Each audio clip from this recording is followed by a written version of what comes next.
تعاون سے شبلی فراز اور عمر ایوب نے میری یہ ملاقات نہیں ہونے دی ہے۔ آج میں 2-3 اعلانات کرنا چاہتا ہوں۔ سب سے پہلی بات یہ ہے کہ شبلی فراز نے خان صاحب کو کہا ہے، پہلے انہوں نے کہا عمر ایوب اور شبلی فراز نے کہ نون کہتی ہیں کہ اگر ان کو آپ یہ کمیٹی دیں گے تو یہ ہمیں قبول نہیں ہے، تو یہ پھر ہم کسی اور پارٹی کو دے دیں گے۔ اچھا، اور اس میں کوٹ کیا گیا خواجہ آصف صاحب کو اور اسپیکر صاحب کو۔ بعد میں ان دونوں نے تردید کی اور انہوں نے کہا جی آپ کے اپنے لوگ آپ کی ٹانگیں کھینچ رہے ہیں۔ پھر اب میں ذرا آج 2 دن قبل پتہ چلا کہ شبلی فراز صاحب نے خان صاحب کو کہا ہے کہ سعودی سفیر نے کہا ہے کہ اگر ان کو آپ بنائیں گے تو ہمارے آپ کے تعلقات ٹھیک نہیں رہیں گے۔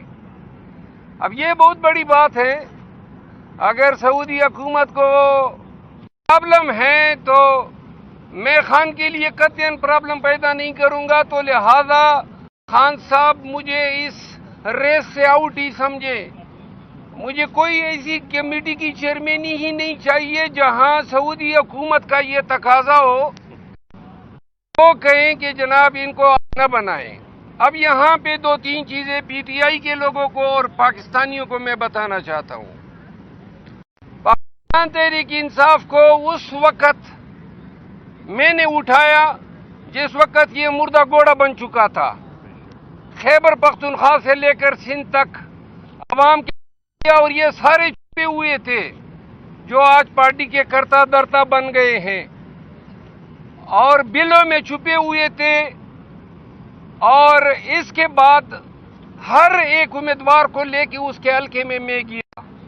پارٹی کے لیے سب خدمات جو خان نے مجھے تفویض کی میں نے انجام دی، اور جس کے بعد 8 فروری جب آئی تو یہ لوگ باہر نکل آئے، اور باہر نکل آنے کے بعد پہلا ٹارگٹ میں بنا، اور میرے پیچھے سوشل میڈیا، طرح طرح کی الزامات، اور اخیر میں انہوں نے لیگ پولنگ شروع کی۔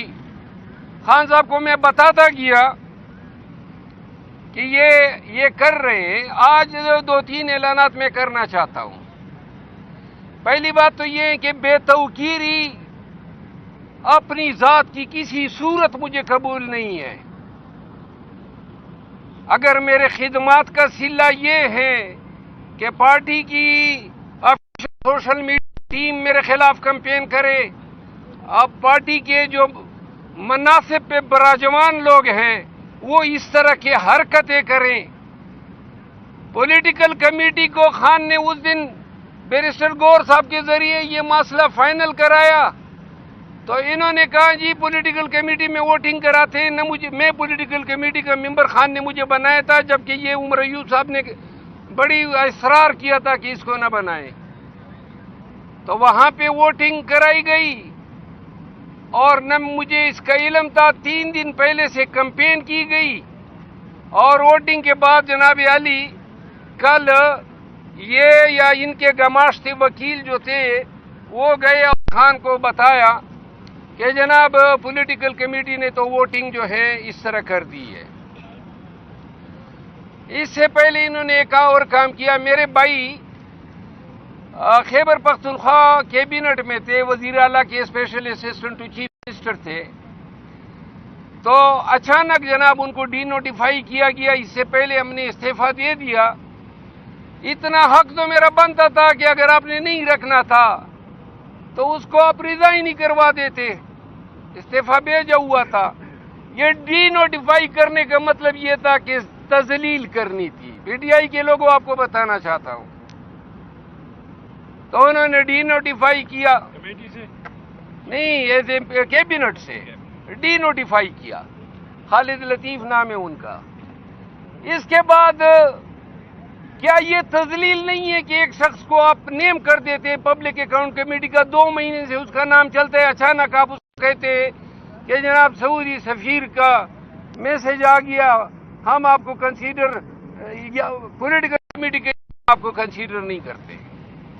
اچھا, کل اور آج کے خان سے جو سپرڈنٹ نے مہربانی کی, پورے سال میں جب سے خان اندر گیا یہ پہلی دفعہ میرے ساتھ ہوا ہے. ہائی کورٹ کا حکم نامہ ہوتا ہے منگل کو میری ملاقات شیڈول ہوتی ہے, کل نہیں دی. آج جو کیس تھا اس میں ٹرائل وکیل ہوں, انہوں نے روکا. اس کا مطلب یہ ہے کہ سپرڈنٹ بھی آن بورڈ ہے, وہ بھی یہی چاہتے تھے کہ خان تک یہ باتیں نہ پہنچے. میں چاہتا تھا کہ پہلے یہ باتیں خان کو کروں, لیکن خان سے ملنے نہیں دیا, لہذا میں اب عوام کے سامنے بات کرنا چاہتا ہوں. بات یہ ہے کہ اب یہ وقت تھا کہ ہم نے پارٹی کو احتجاج پہ نکالنا تھا. پنجاب میں, سندھ میں, بلوچستان اور کے پی میں جلسے جلوس کرنے تھے. جلسہ رکھا گیا اسلام آباد میں 23 مارچ کو, اور خان نے احتجاج کی ذمہ داری مجھے سونپی تھی. وہ ذمہ داری بھی از خود ان لوگوں نے لی کہ نہیں احتجاج ہم کریں گے. 23 مارچ کو ہائی کورٹ نے ہمیں اجازت دی 23 مارچ کے جلسے کی. خان صاحب کو بتایا گیا کہ نہ 23 مارچ کو نہ کریں, صبح فوجی پھرتے ہیں, شام کو کوئی ہمارا یہ ان کے ساتھ کچھ ہو جائے گا. تو خان صاحب نے 30 مارچ کو رکھا. 30 مارچ کو جب جلسہ آیا تو انہوں نے کہا نہیں جی وہ سینٹ کے الیکشن ہیں, آپ اگلی ڈیٹ دیں. خان نے 6 اپریل رکھی. 6 اپریل کو کہا جی وہ تو 27ویں رمضان ہے. کراچی میں جلسہ رکھا گیا, احتجاجی جلسہ ہوگا. جلسہ کینسل ہو گیا کہ اجازت نہیں ملی. لاہور میں جلسہ رکھا گیا, جلسہ کینسل ہو گیا, اجازت نہیں ملی. فیصل آباد میں جلسہ رکھا گیا, 2 دفعہ تاریخ تبدیل ہوئی, اب 18 کی رکھی ہے. ہم نے پی ٹی آئی کو اور قوم کو کہا کہ عید کے فوراً بعد ہم احتجاج پہ نکلیں گے. کوئی احتجاج نہیں ہو رہا ہے, ڈرامے بازی ہو رہی ہے. نہ جلسے کر سکتے ہیں نہ احتجاج کر سکتے ہیں, اور یہ ہماری جنگ تھی. خان احتجاج چاہتا ہے, میں احتجاج چاہتا ہوں, لیکن جو قیادت کو اب ذمہ داریاں سونپی ہے, تو لہذا اگر پارٹی مجھے بنڈن کرنا چاہتی ہے تو مجھ پہ الزامات لگے, خان کی جگہ لینا چاہتا ہے, وہ بھی سن لیں. میں اگر کسی کی جگہ لینا چاہتا تو خوشامد کرتا, جو یہ کرتے ہیں. میں نہ خوشامد والا ہوں, خان کے احتجاج کا سپاہی ہوں. خان کی رہائی اور مینڈیٹ کی ریکوری بغیر احتجاج کے ممکن ہی نہیں ہے. اور اب پی ٹی آئی کو یہ جو ہمیں جری کی عادت ملی ہے, شبلی فراز صاحب leader of the opposition in senate, واضح رہے کہ خان نے سینٹ کے لیے بیرسٹر علی ظفر کو اپوزیشن لیڈر نامزد کیا. یہ حضرت گئے کہ نہیں جناب یہ کانسٹیٹیوشنل آفس ہے, تو مجھے گرفتاریوں میں ذرا تھوڑا سا یہ آسانی ہوگی کہ میں گرفتار نہیں ہو پاؤں گا, تو وہ آفس انہوں نے لے لیا. دوسرے پہ عمر ایوب صاحب براجمان ہو گئے. ایک چیف آف سٹاف ہیں, ایک سیکرٹری جنرل ہیں, پارٹی کے کمیٹیوں میں اپنے ہی پسندیدہ لوگوں کو ڈال رہے ہیں تاکہ اپنی پوزیشن پارٹی میں مستحکم کر سکے. تو لہذا کرو مستحکم, گروپوں میں لوگوں کو ڈالتے ہو.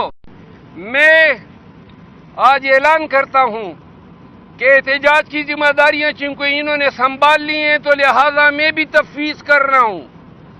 اور پی ٹی آئی کی قیادت اب توقع رکھے شبلی فراز صاحب سے اور عمر ایوب صاحب سے کہ ان کی ولولہ انگیز قیادت میں ملک میں دست احتجاج ہوگا, اور ان کی قیادت میں مینڈیٹ بھی ریکور ہوگا, اور خان کو رہائی بھی ملے گی.